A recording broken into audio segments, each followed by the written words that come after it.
Every passing minute is another chance to turn it all around.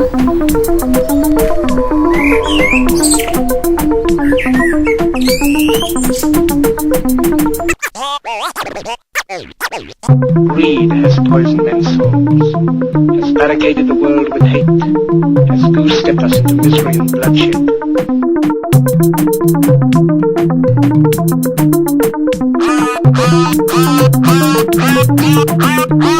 The moral to be drawn from this dangerous nightmare situation is a simple one. Don't let it happen. It depends on you.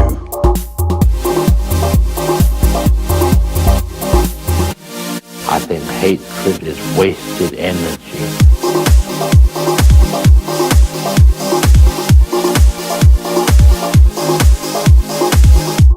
You walk into this room at your own risk, because it leads to the future.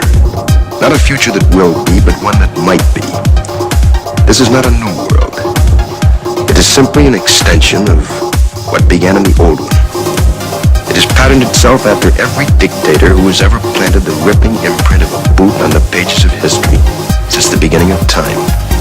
It has refinements, technological advances, and a more sophisticated approach to the destruction of human freedom. But like every one of the superstates that preceded it, it has one iron rule. Logic is an enemy and truth is a menace. Any state, any entity, any ideology that fails to recognize the worth, the dignity, the rights of man, that state is obsolete.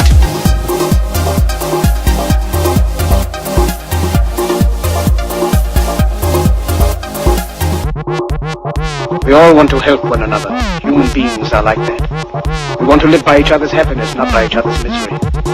We don't want to hate and despise one another. In this world there's room for everyone. The good earth is rich and can provide for everyone. The way of life can be free and beautiful. But we have lost the way.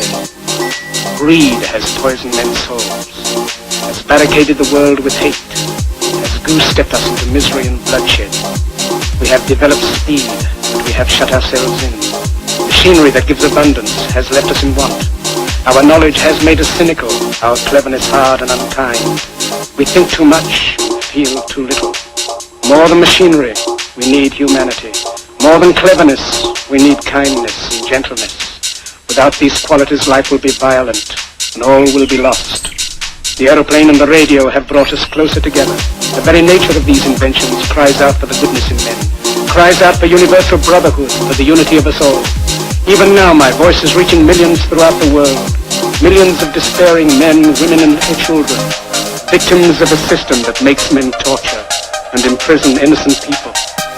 To those who can hear me, I say, do not despair. The misery that is now upon us is but the passing of greed, the bitterness of men who fear the way of human progress. The hate of men will pass, and dictators die, and the power they took from the people will return to the people. And so long as men die, liberty will never perish. Culture is not your friend. Culture is for other people's convenience and the convenience of various institutions, churches, companies, tax collection schemes, what have you. It is not your friend. It insults you. It disempowers you. It uses and abuses you. None of us are well treated by culture. Yet we glorify, the creative potential of the individual, the rights of the individual. We understand the felt presence of experience is what is most important, but the culture is a perversion. It fetishizes objects. It creates consumer mania. It preaches endless forms of false happiness, endless forms of false understanding in the form of squirrely religions and silly cults. It invites people to diminish themselves and dehumanize themselves by behaving like machines, meme processors of memes passed down from Madison Avenue and Hollywood and what have you.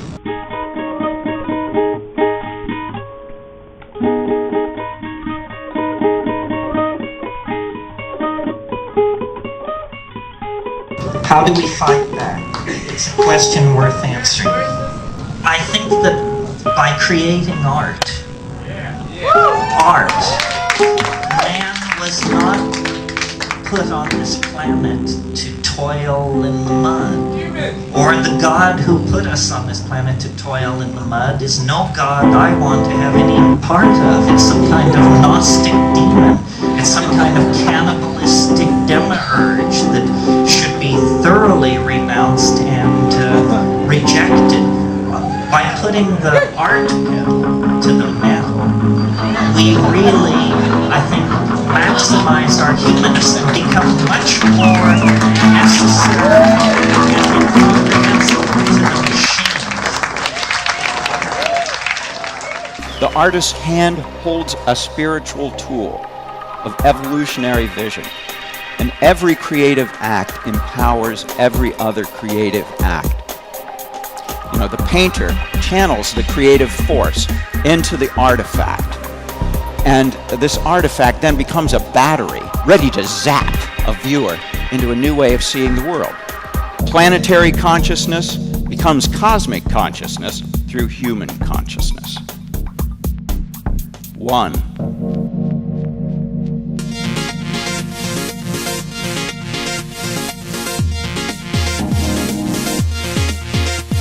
When we gaze into the eyes of the beloved, we're staring into a sacred mirror, and we recognize our oneness.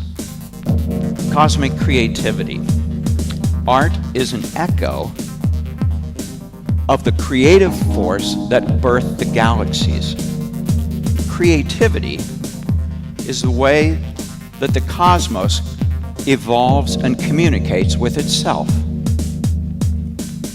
The great uplifting of humanity beyond its self-destruction is the redemptive mission of art. Thank you. It was beauty killed the beast.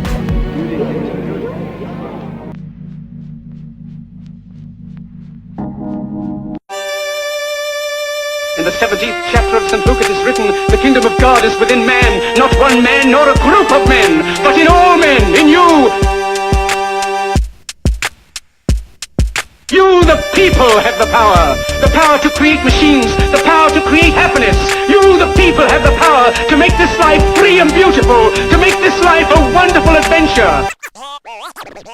It's only after we've lost everything that we're free to do anything. What is your definition of happiness? A clear horizon, nothing to worry about on your plate, only things that are creative and not destructive. Every thought we think and every word we speak is creating our future. It's as though our thoughts go out into the universe and are accepted and brought back to us as experience.